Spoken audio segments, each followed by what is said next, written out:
आज के इस वीडियो से हम लोग हिंदी व्याकरण को शुरू करेंगे और आज हम आपको हिंदी व्याकरण के सबसे पहले टॉपिक और सबसे बेसिक टॉपिक के बारे में बताएंगे, जिसका नाम है वर्ण और उच्चारण स्थान।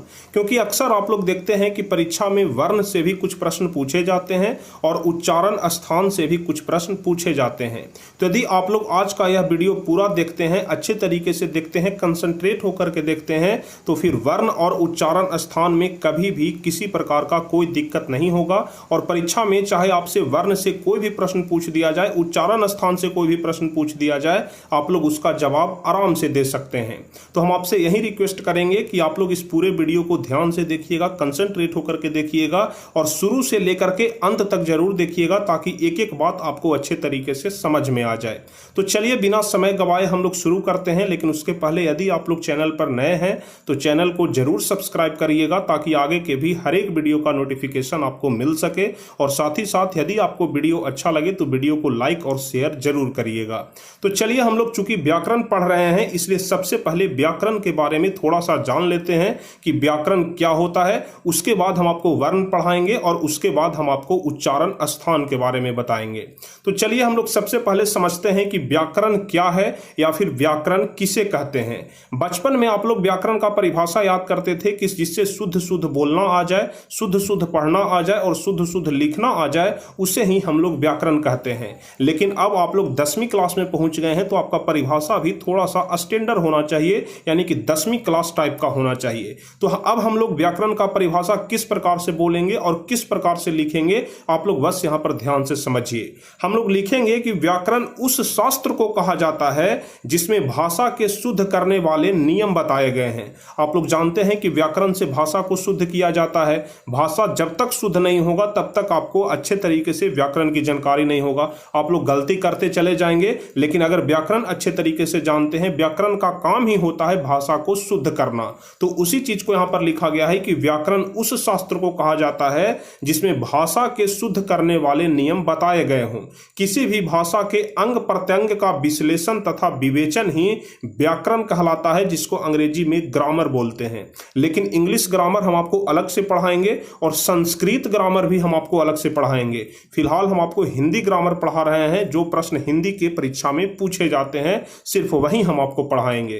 तो बस आप लोग ध्यान से समझिएगा। या फिर हम लोग इसका दूसरा परिभाषा भी लिख सकते हैं कि व्याकरण वह विद्या है जिसके द्वारा किसी भाषा को शुद्ध बोला, शुद्ध पढ़ा और शुद्ध लिखा जाता है। जो परिभाषा आप लोग बचपन में याद करते थे उसे भी हम यहां पर अटैच कर दिए हैं, ताकि आपको और ज्यादा अच्छे तरीके से समझ में आ जाए। तो यदि दोनों को मिला करके हम लोग परिभाषा लिखेंगे तो यही लिखेंगे कि व्याकरण उस शास्त्र को कहा जाता है जिसमें भाषा के शुद्ध करने वाले नियम बताए गए हों और किसी भी भाषा के अंग प्रत्यंग का विश्लेषण तथा विवेचन व्याकरण या फिर ग्रामर कहलाता है। व्याकरण वह विद्या है जिसके द्वारा किसी भाषा को शुद्ध बोला जाता है, शुद्ध पढ़ा जाता है और शुद्ध लिखा जाता है। किसी भी भाषा के लिखने, पढ़ने और बोलने के कुछ निश्चित नियम होते हैं जो हमें व्याकरण सिखाता है। अतः व्याकरण आपके लिए काफी ज्यादा जरूरी है। तो यहां तक आपको हम व्याकरण का पूरा इंट्रोडक्शन दे दिए कि व्याकरण क्या होता है, व्याकरण से पढ़ने से क्या होता है, यह पूरा बात हम आपको बता दिए। अब हम लोग आते हैं अपने असली टॉपिक पर, यानी कि जो सबसे पहला टॉपिक है वर्ण, उसके बारे में बताते हैं कि वर्ण क्या होता है। ग्रामर में अगर आप लोग शुरुआत कर रहे हैं तो ग्रामर में सबसे पहले आपको वर्ण के बारे में जानना काफी ज्यादा जरूरी है, क्योंकि जब तक आप लोग वर्ण के बारे में नहीं जानेंगे तब तक आप लोग का बेसिक पॉइंट कंप्लीट ही नहीं होगा। तो चलिए हम लोग समझते हैं कि वर्ण क्या होता है। बस आप लोग ध्यान से समझिए। ऐसा नहीं है कि बेसिक है तो आपके परीक्षा में नहीं पूछा जाएगा। हो सकता है कि आपके परीक्षा में पूछ दिया जाए कि वर्ण क्या होता है, वर्ण के कितने भेद होते हैं, उदाहरण सहित बताएं। इस प्रकार के प्रश्न आपके परीक्षा में पूछे जा सकते हैं, इसलिए आप लोग यहां पर ध्यान से समझिएगा कि वर्ण क्या होता है। देखिए, कह रहा है कि वर्ण उस मूल ध्वनि को कहते हैं जिसका खंड या टुकड़ा नहीं किया जा सके। मतलब सिर्फ अकेला, जैसे हम बोलते हैं आ, तो आ को आप लोग अलग कर सकते हैं, कभी नहीं कर सकते हैं। हम लोग बोलते हैं वा को आप लोग कभी अलग नहीं कर सकते हैं। हम लोग बोलते हैं च, तो च को आप लोग अलग नहीं कर सकते हैं। हम लोग बोलेंगे ख, तो ख को आप लोग अलग नहीं कर सकते हैं। तो वर्ण उसी मूल ध्वनि को कहते हैं जिसका कोई भी टुकड़ा न किया जा सके, यानी कि हम लोग जिसको अलग नहीं कर सकते हैं उसी को वर्ण बोला जाता है। तो उम्मीद करते हैं कि आप लोग वर्ण के बारे में अच्छे तरीके से समझ गए होंगे। ऐसे तो आप लोग वर्ण के बारे में 5वें 6ठे क्लास से ही पढ़ते आ रहे हैं कि वर्ण क्या होता है। तो आप लोग वर्ण के बारे में समझ गए हैं कि वर्ण उस मूल ध्वनि को कहते हैं जिसका खंड या टुकड़ा नहीं किया जा सके। और यदि वर्ण को हम लोग क्रमबद्ध तरीके से सजा दें, वर्ण को यदि हम लोग क्रमबद्ध तरीके से सजा दें तो फिर उसको वर्णमाला बोला जाता है। तो यदि आपसे पूछा जाए कि वर्णमाला क्या है, तो इसका जवाब होगा कि वर्णों के क्रमबद्ध समूह को वर्णमाला कहते हैं। देखिए, हम व्याकरण बिल्कुल ही बेसिक से स्टार्ट किए हैं ताकि आपको हिंदी व्याकरण अच्छे तरीके से समझ में आ जाए। इंग्लिश ग्रामर तो आपको क्रिस सर बहुत ही बेहतरीन तरीके से पढ़ा रहे हैं, लेकिन यहाँ पर हिंदी ग्रामर हम आपको बहुत ही ज़्यादा बेहतरीन तरीके से पढ़ाएंगे ताकि हिंदी ग्रामर में भी, हिंदी व्याकरण में भी आपको किसी प्रकार का कोई दिक्कत नहीं हो। तो यहाँ पर आप लोग वर्ण और वर्णमाला के बारे में तो अच्छे तरीके से समझ गए कि वर्ण उस मूल ध्वनि को कहते हैं जिसका खंड या टुकड़ा नहीं किया जा सके, जैसे अ, ई, व, च, ख, प, भ, आप लोग कुछ भी बोल सकते हैं। उसी प्रकार से वर्णमाला बोलेंगे कि वर्णों के क्रमबद्ध समूह को वर्णमाला बोला जाता है। अगर आपसे पूछ दिया जाए कि वर्ण के कितने भेद होते हैं, तो आपका जवाब होगा कि वर्ण के 2 भेद होते हैं। पहला स्वर वर्ण और दूसरा होता है व्यंजन वर्ण। ध्यान रखिएगा, वर्ण के 2 भेद होते हैं, स्वर वर्ण और व्यंजन वर्ण।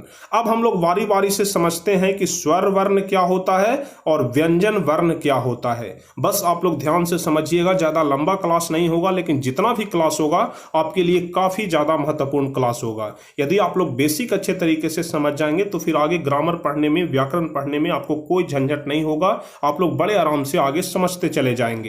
तो चलिए हम लोग देखते हैं कि स्वर वर्ण क्या है, उसके बाद देखेंगे कि व्यंजन वर्ण क्या है।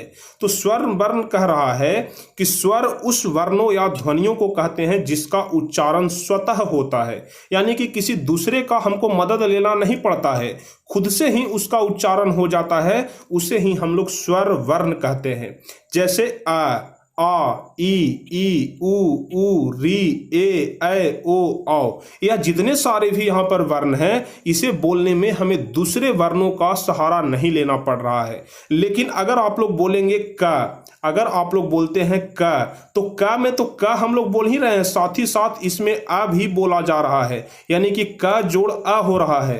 तो यह कभी भी स्वर वर्ण में नहीं जाएगा, यह व्यंजन में जाएगा। व्यंजन जब हम आपको अभी पढ़ाएंगे तो वहां पर समझ में आ जाएगा। लेकिन स्वर वर्ण कह रहा है कि स्वर उस वर्णों या ध्वनियों को कहते हैं जिसका उच्चारण स्वतः होता है, यानी कि किसी दूसरे का सहायता लेना नहीं पड़ता है। जैसे आ से लेकर के आप लोग औ तक बोल देंगे तो सारे जो वर्ण होंगे वह स्वर वर्ण आते हैं। अब आप लोगों को यहां पर जानकारी होना चाहिए कि स्वर वर्ण के भी 3 भेद होते हैं, जिसमें पहला होता है ह्रस्व स्वर, दूसरा होता है दीर्घ स्वर और तीसरा का नाम है प्लुत स्वर। ध्यान रखिएगा, ह्रस्व, दीर्घ और प्लुत। तो अब हम आपको यहाँ पर बताएंगे कि ह्रस्व में कौन कौन से वर्ण आते हैं। यहाँ पर तो आप लोग पूरा देख लिए कि यह है जो स्वर वर्ण है, लेकिन यह सभी में से कौन ह्रस्व है, कौन दीर्घ है और कौन प्लुत है, अभी आपको पता चल जाएगा।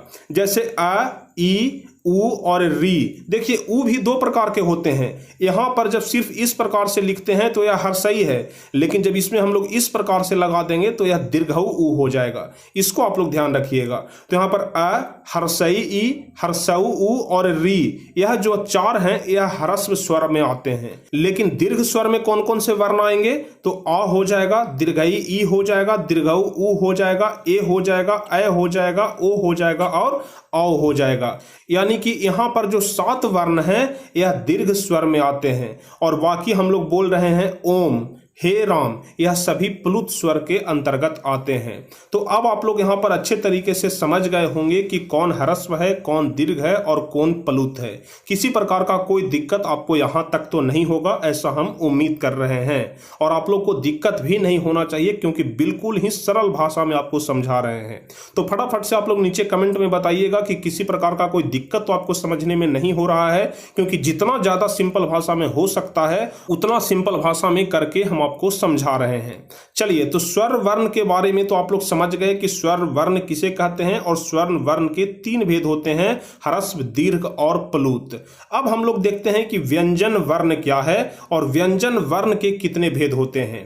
तो व्यंजन वर्ण, जिस वर्ण का उच्चारण किसी अन्य स्वर के सहारे होता है उसे व्यंजन वर्ण कहते हैं। यानी कि व्यंजन वर्ण का जो उच्चारण होता है वह बिना स्वर वर्ण का सहायता लिए बिना नहीं हो सकता है। जैसे यहां पर हम लोग बोल रहे हैं क, ठीक है, तो क हम लोग सिर्फ ऐसे नहीं बोलेंगे, जब भी क बोलेंगे तो उसमें स्वर वर्ण आ जुट ही जाता है, जुड़ जाता है। यानी कि जब भी हम लोग व्यंजन वर्ण को बोलेंगे उसमें स्वर वर्ण का सहायता लेना पड़ेगा। तो यहां पर व्यंजन वर्ण का परिभाषा यही हो जाएगा कि जिन वर्णों का उच्चारण किसी अन्य स्वर के सहारे होता है उसे व्यंजन वर्ण कहते हैं। जैसे क जोड़ अ बराबर क हो जाएगा, ख जोड़ अ बराबर ख हो जाएगा। अगर ख लिखना है तो ख जोड़ आ का सहारा लेना पड़ेगा। इस प्रकार से व्यंजन वर्ण को बोलने में हमें स्वर वर्ण का सहायता लेना पड़ता है। अब हम लोग समझते हैं कि व्यंजन वर्ण के कितने भेद होते हैं। तो व्यंजन वर्ण के भी 3 भेद होते हैं, स्पर्श व्यंजन, अंतस्थ व्यंजन और उष्म व्यंजन। यहाँ पर कौन कौन से वर्ण है जो स्पर्श व्यंजन है, कौन कौन से वर्ण अंतस्थ व्यंजन है और कौन कौन से वर्ण है जो कि उष्ण व्यंजन है, इसके बारे में हम लोग समझते हैं। अभी तक हम आपको स्वर वर्ण के बारे में समझा दिए, व्यंजन वर्ण के बारे में समझा दिए। स्वर वर्ण में भी हम आपको बताए थे कि इसके 3 भेद होते हैं और यहाँ पर व्यंजन वर्ण के भी 3 भेद होते हैं, जिसमें स्पर्श व्यंजन में क से लेकर के म तक आता है। जैसे क ख ग घ च छ ज झ त थ द ध ट ठ ड ढ प फ ब भ म, यानी कि म तक जितने सारे भी वर्ण हैं वह सारे वर्ण स्पर्श व्यंजन कहलाते हैं।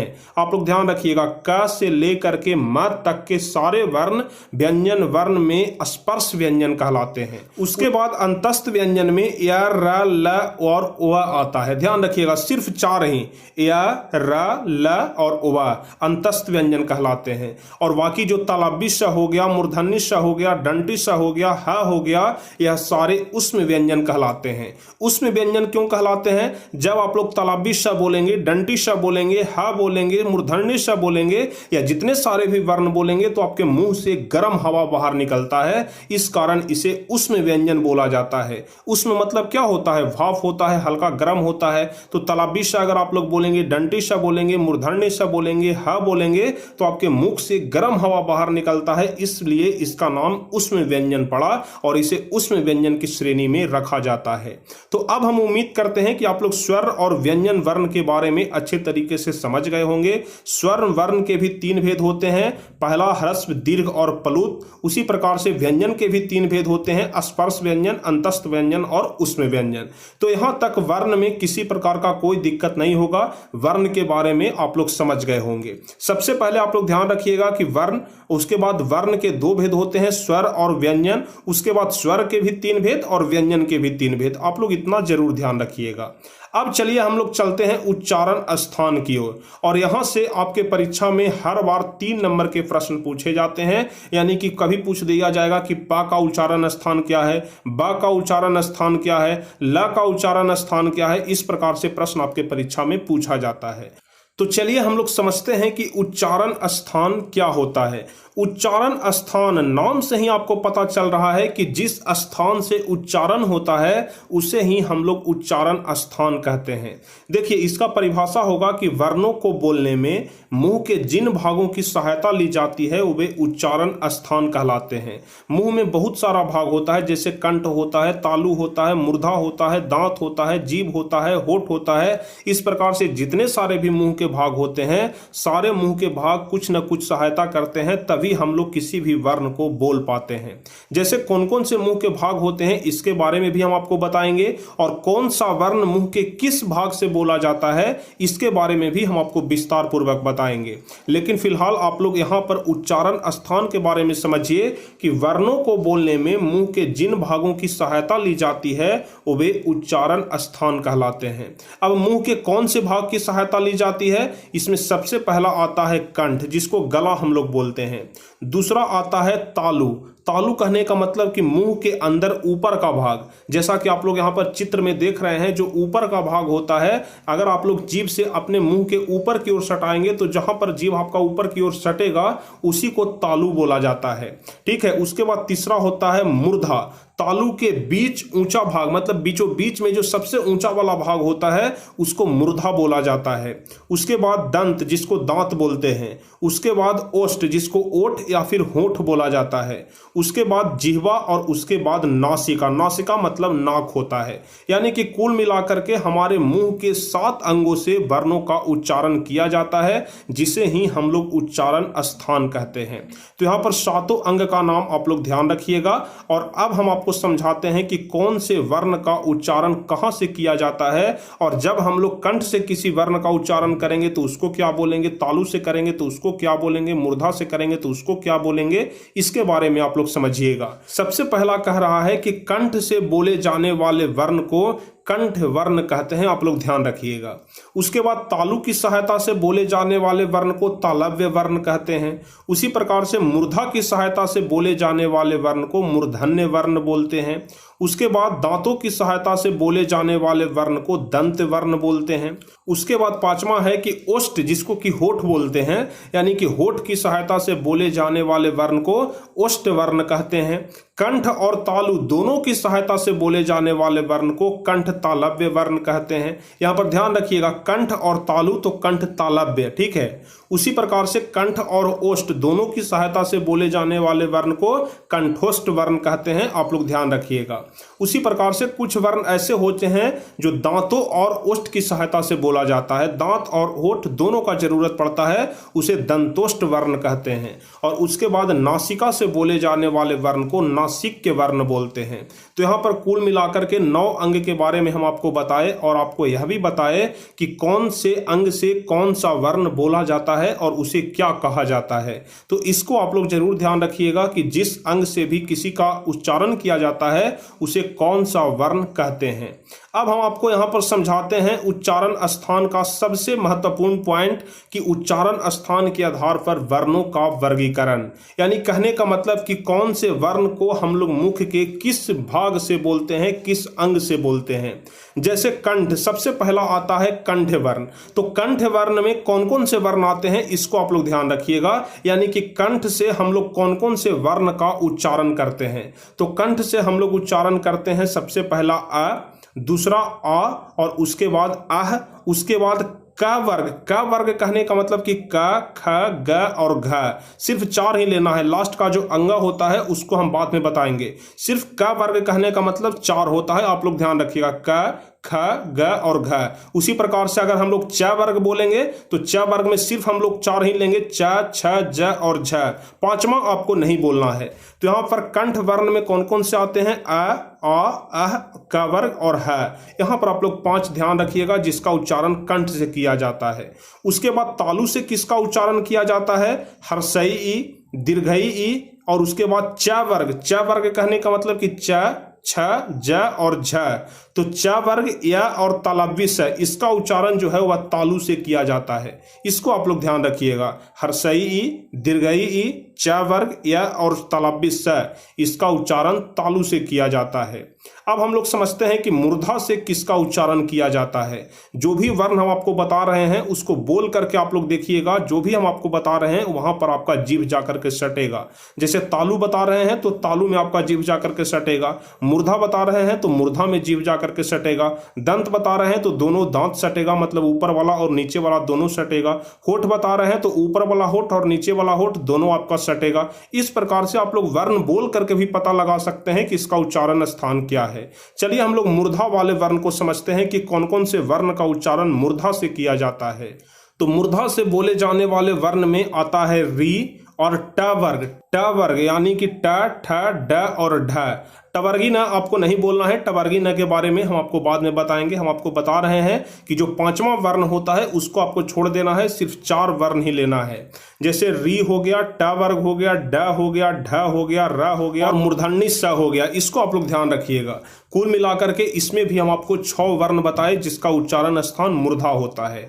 उसके बाद दांत से हम लोग कौन कौन से वर्ण को बोलते हैं, तो त वर्ग कहने का मतलब कि त, थ, द और ध 4 होता है, आप लोग ध्यान रखिएगा। तो त वर्ग में जितने सारे भी वर्ण आते हैं उसका भी उच्चारण स्थान दांत से होता है। ल, डंटी स और ज, इसका उच्चारण स्थान जो है वह दांत से किया जाता है, इसको आप लोग ध्यान रखिएगा। उसके बाद ओष्ठ से किसका उच्चारण किया जाता है, तो हर्षऊ उ, दीर्घऊ उ और प वर्ग। प वर्ग कहने का मतलब कि प, फ, ब, भ, आप लोग ध्यान रखिएगा। तो जो इसका उच्चारण स्थान होता है वह होठ से किया जाता है। अब उसके बाद कंठ तालव्य। कंठ तालव्य कहने का मतलब कि कंठ और तालु दोनों मिलकर के जिस वर्ण का उच्चारण निकालता है उसे कंठ तालव्य वर्ण बोलते हैं। तो ऐसे में आता है ए और ए। सिर्फ ए और ए दो ही ऐसे वर्ण हैं जिसका उच्चारण कंठ और तालु दोनों मिल करके होता है। उसके बाद कंठ और ओष्ठ। तो हम लोग समझते हैं कि कंठ और ओष्ठ से मिलकर के कौन सा वर्ण बनता है, तो ओ और औ। ध्यान रखिएगा, ओ और औ का उच्चारण स्थान कंठोष्ठ होता है। उसके बाद दंतोष्ठ यानी कि दांत और ओठ मिलकर के कौन सा वर्ण का उच्चारण होता है, तो व और फ। ध्यान रखिएगा, सिर्फ इधर दो दो वर्ण ही है, आपको याद करने में ज्यादा आसानी होगा। व और फ का उच्चारण स्थान दांत और ओठ से होता है। उसके बाद नासिक्य। नासिक्य कहने का मतलब कि मुख और नाक दोनों मिल करके, जिसको आप लोग बोलचाल की भाषा में बोलते हैं निकिया करके बोलना। तो निकिया करके बोले जाने वाले वर्ण को नासिक्य वर्ण बोलते हैं। जैसे अन्न, अन्न आप लोग बोल रहे हैं तो देख रहे हैं कि हल्का नाक का भी यूज हो रहा है और मुंह का भी, यानी कि नाक और मुंह दोनों मिल करके बोलाता है अन्न। और उसके बाद पांचवा वर्ण यानी कि कह रहा है कि पंचम वर्ण। पंचम वर्ण कहने का मतलब कि जो हम अभी आपको बता रहे थे कि क, ख, ग, घ और लास्ट में अंगा होता है, तो यदि आप लोग अंगा बोलिएगा तो उसमें नाक और मुंह दोनों का यूज होता है। च, छ, ज, झ और लास्ट में इया होता है। तो जो इया हो गया, जैसे इस प्रकार से आप लोग इया लिखते हैं, तो यह वाला जो शब्द हो गया यह पंचम वर्ग कहलाता है। टवर्गी न हो गया तो यह वाला जो शब्द है वह पंचम वर्ग कहलाता है। वर्गी न हो गया, यह वाला शब्द जो है वह पंचम वर्ग कहलाता है। इस प्रकार से पंचम वर्ण जितने सारे भी होते हैं उसका उच्चारण स्थान नासिक यानी कि मुख और नाक दोनों मिल करके होता है। तो उम्मीद करते हैं कि सारे वर्ण के बारे में और सारे वर्ण किस अंग से बोले जाते हैं इसके बारे में आप लोग अच्छे तरीके से समझ गए होंगे। इसको आप लोग कंठस्थ याद कर लीजिएगा ताकि इससे संबंधित कोई भी प्रश्न आपके परीक्षा में न छूटे। और इससे संबंधित जितना सारा भी प्रश्न आपके परीक्षा में पूछा जाता है और किस प्रकार के प्रश्न पूछे जाते हैं, सारे प्रश्न हम आपको ऑब्जेक्टिव फॉर्म में अगले वीडियो में कंप्लीट करा देंगे। तो अगले वीडियो में जितना कुछ भी हम आपको बताए हैं इससे संबंधित जितने सारे भी ऑब्जेक्टिव क्वेश्चन बन सकते हैं जो आपके परीक्षा में पूछे जाते हैं वह सारे ऑब्जेक्टिव क्वेश्चन हम आपको अगले क्लास में करवा देंगे। तो आज का यह क्लास यहीं पर समाप्त होता है और यहाँ पर 2 टॉपिक आपका पूर्ण रूप से कंप्लीट हो गया, जिसमें पहला वर्ण और दूसरा उच्चारण स्थान। तो अब हम उम्मीद करते हैं कि यदि वर्ण और उच्चारण स्थान से संबंधित किसी प्रकार का कोई भी प्रश्न आपसे पूछा जाएगा तो उसका जवाब आप लोग दे सकेंगे और वो भी बड़े आराम से दे सकेंगे। तो उम्मीद करते हैं कि आज का यह वीडियो आपको काफी ज्यादा अच्छा लगा होगा, अच्छे तरीके से आप लोग एक एक बात को समझ गए होंगे। तो यदि आप लोग एक एक बात को अच्छे तरीके से समझ गए हैं तो आप लोग जल्दी से वीडियो को लाइक कर दीजिए, अपने दोस्तों के बीच अपने ग्रुप्स में भी इस वीडियो को शेयर कर दीजिए। और जो भी स्टूडेंट अभी तक चैनल पर नए हैं, अभी तक चैनल को सब्सक्राइब नहीं किए हैं तो चैनल को जरूर सब्सक्राइब कर लीजिएगा ताकि आगे के भी हर एक वीडियो का नोटिफिकेशन आपको मिल सके। तो चलिए फिर मिलते हैं अगले क्लास में और हम लोग इस पूरे टॉपिक का ऑब्जेक्टिव क्वेश्चन अगले क्लास में क्लियर करेंगे। तो चलिए फिर मिलते हैं अगले क्लास में, तब तक